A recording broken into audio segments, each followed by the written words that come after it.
ত্রাণ বিতরণের নামে আমেরিকা নতুন ষড়যন্ত্র করছে মাজলুম ফিলিস্তিনিদের উপর।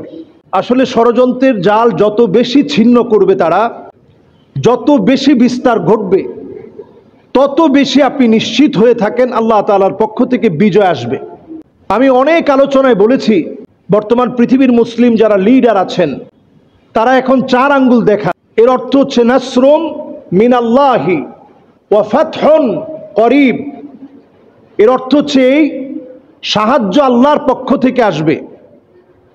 নাসরুন সাহায্য, মিনাল্লাহি আল্লাহর পক্ষ থেকে, ওয়া ফাতহুন করিব নিশ্চিত বিজয়, একেবারে করিব মানে নিকটবর্তী। মুসলমানদের জন্য এখন সারা পৃথিবীর অবস্থা এমন, নবী আলাইহিস সালাতু ওয়াস সালাম বলছেন কিয়ামতের আগে একটা সময় আসবে, ওয়ায়াকুনুল ইসলামু গরিবা, ইসলাম হবে সবচেয়ে দুর্বল, সবচেয়ে মাজলুমদের ধর্ম হবে ইসলাম। আজকে গোটা পৃথিবীতে 200 কোটি মুসলিম আছে। এই 200 কোটির কাছাকাছি মুসলিম, 180 কোটি ধরেন, এর মধ্যে 2 কোটি মুসলিম মার খাচ্ছে। 20 কোটি মুসলমানের ঘরের মধ্যে খাবার নেই। মুসলমানদের এমন দৃশ্য এখন আমরা দেখছি, মুসলমানদের এমন দৃশ্য এখন আমরা দেখছি, মুসলমানদের পেট পিঠের সঙ্গে লেগে গিয়েছে। নবীজি বলছেন হাত্তা তুরাল আরদু দামান, সারা দুনিয়ার মধ্যে তোমরা দেখবে যে মুসলমানের রক্ত এদিক সেদিক পড়ে আছে। আজকে সেই সময় চলে আসছে যে আমরা দেখছি মুসলমানদের রক্ত চতুর্দিকে ছড়িয়ে আছে। বড় ভয়াবহ সময়। ঠিক এই সময়ে কখনো মুসলমানদেরকে ত্রাণের নাম করে ধোঁকা দেওয়া হবে, কখনো মুসলমানদের বন্ধু সাজার চেষ্টা করবে। নবীজি সাল্লাল্লাহু আলাইহি সাল্লাম হাদিসের মধ্যে সতর্ক করেছেন। নবীজি বলছেন একটা সময় আসবে যেই সময়ে তোমরা দেখবা খ্রিস্টানরা তোমাদের সঙ্গে চুক্তি করবে, ফায়াকদিরুন, এই চুক্তি টিকবে না। তারা কখনো খাবার দেওয়ার নাম করে চুক্তি করবে,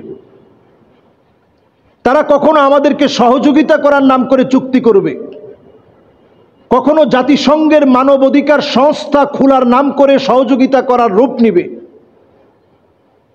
এইভাবে করে আমাদের সহযোগিতার নাম করে তারা আমাদের দিকে হাত বাড়াবে। নবীজি বলছেন ফায়াকদিরুন, অতঃপর তারা ভঙ্গ করবে, যা চুক্তি করেছিল ওই চুক্তির বিপরীত কাজ তারা করবে।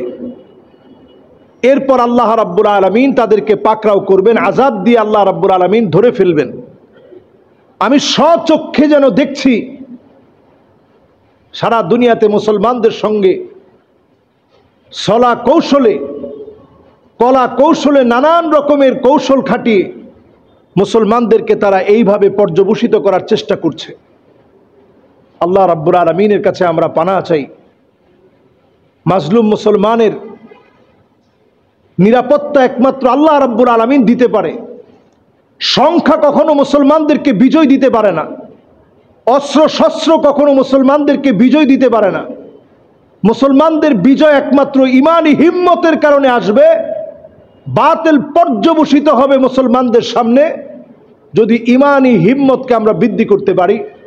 এটা খুব অল্প সময়ের ভিতরে আসবে। নবীজি সাল্লাল্লাহু আলাইহি সাল্লাম হাদিসের ভিতরে বলে গেছেন মুসলমানদের বিজয়ের সময়টা খুব অল্প সময়ের ভিতরে আসবে।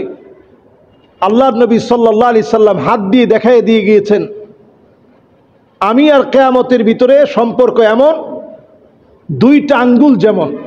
এর মধ্যে নবীজি এই 2টা আঙ্গুলকে একত্রিত করে দেখিয়েছেন। এই আঙ্গুলটার নাম সাব্বাবা, এই আঙ্গুলটার নাম উস্তা। এই 2টা আঙ্গুল যত কাছাকাছি নবীজি তত কাছাকাছি বলেছেন। সুতরাং যত বেশি আমরা দেখছি ফিলিস্তিন হেরে যাচ্ছে, ফিলিস্তিন মার খাচ্ছে, তত বেশি আপনি লিখে রাখেন আকরু দারিল মুমিনিন, আল্লাহর জমিনের শ্রেষ্ঠ নিরাপদ স্থান। বাইতুল্লাহ যেমন আল্লাহর কাছে নিরাপদ স্থান, ঠিক ফিলিস্তিনের বাইতুল মুকাদ্দাস আল্লাহর কাছে নিরাপদ স্থান।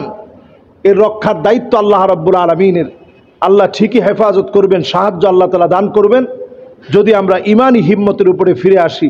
সুতরাং কাফের কুফফারদের কোনো রকম চটকদার কোনো বিষয়ে যেন আমরা গলে না যাই, তাদেরকে যেন আমরা নবী সাল্লাল্লাহু আলাইহি সাল্লামের হাদিস অনুযায়ী চিনতে পারি, আমাদের দুশ্মনদেরকে যেন চিহ্নিত করতে পারি। আল্লাহ যেন আমাদেরকে তৌফিক দান করেন। আসসালামু আলাইকুম ওয়া রাহমাতুল্লাহি ওয়া বারাকাতুহু।